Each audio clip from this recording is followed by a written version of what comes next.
Well, I danced with the New York City Ballet for 14 years, and during that time I taught myself photography. I got to a point in the cours de ballet where I had extra time. I wasn't dancing 8 performances a week anymore, so I decided to buy a used camera, and I taught myself how to do it. I bought books. When I had the free time, I found myself in the wings, backstage a lot, in the studio, taking pictures of dancers in rehearsal or from the wings during performance. Oftentimes I was in a costume ready to go on the stage myself, so I didn't go out front and shoot for a couple of years. What began as a backstage hobby eventually turned into a full-time career for former ballet dancer Steven Caras, photographer and author of Prince of the Dance. I have an advantage, especially with Balanchine's ballets, because I've seen them so many times and danced them a lot. I know the steps. I know what's coming next. Also, being a dancer, I know what a certain preparation is before a jump, so I can anticipate that. And musicality, too. Being trained as a dancer, you learn a lot about music, so I definitely have an advantage to it. When I'm shooting a rehearsal, it's always an interesting photograph when the person conducting the rehearsal can get involved with the dancers. That's the training for the performance.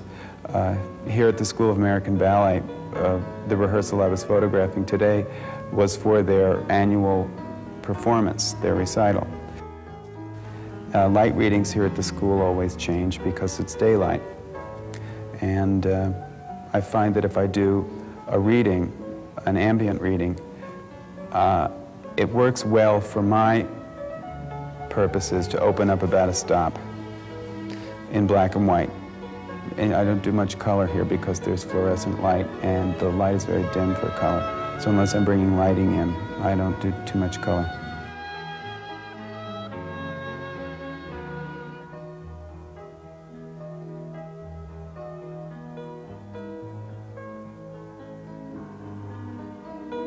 There are certain moments in the ballet I would like to get, but I also like to get very close in on the students too, to show the strain, the struggling with choreography after all these years of just going through the motions at the bar and in the center.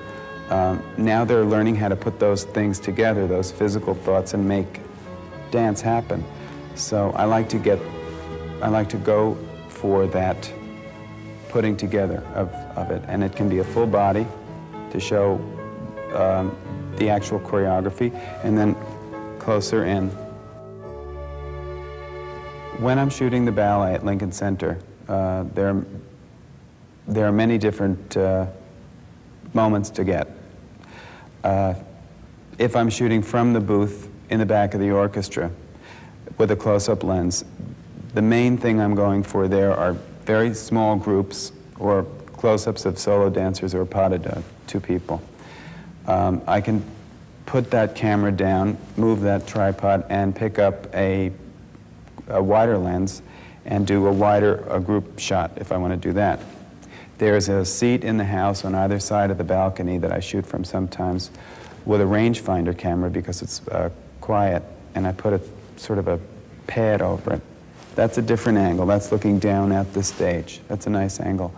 In the wings is straight side, but you can see a lot of sweat, and what it really looks like close up kind of destroys the magic in one sense, but it's a very interesting angle too.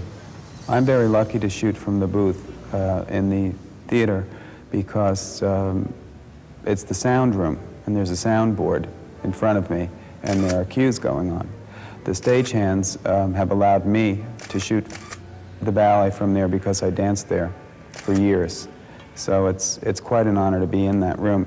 It's tight, and I'm shooting through a glass window. That affects the light reading very slightly.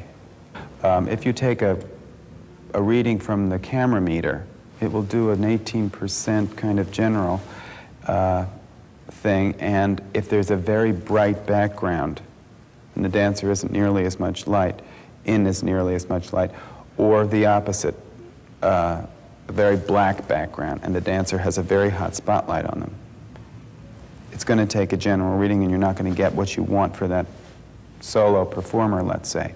So if you can't get up on the stage with your camera meter and get a skin tone reading and back up, and keep that in mind, a spot meter is what comes in handy because you can focus right on the skin itself. The light changes often in a production, many different light cues, which is frustrating. So you need to pick up that meter and continue to take readings. Other skin tones, black people, very white, poreless people, medium tones. It could be the same light but a different reading on different people on the stage. So the spot meter comes in handy because it focuses on that particular spot.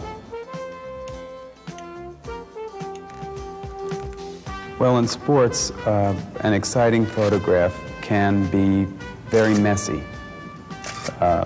Blood flying out of the nose of a boxer, or a grimaced face in baseball or football.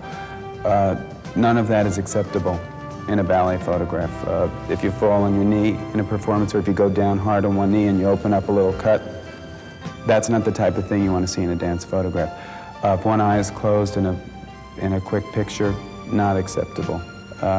So it's a very fine, finished product you're looking for. It's next to perfect.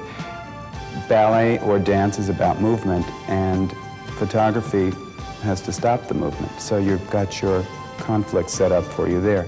So my goal is to show the movement in the photograph, but stopping the moment. And I've said this before, but I'm most happy when the dancer likes the photograph.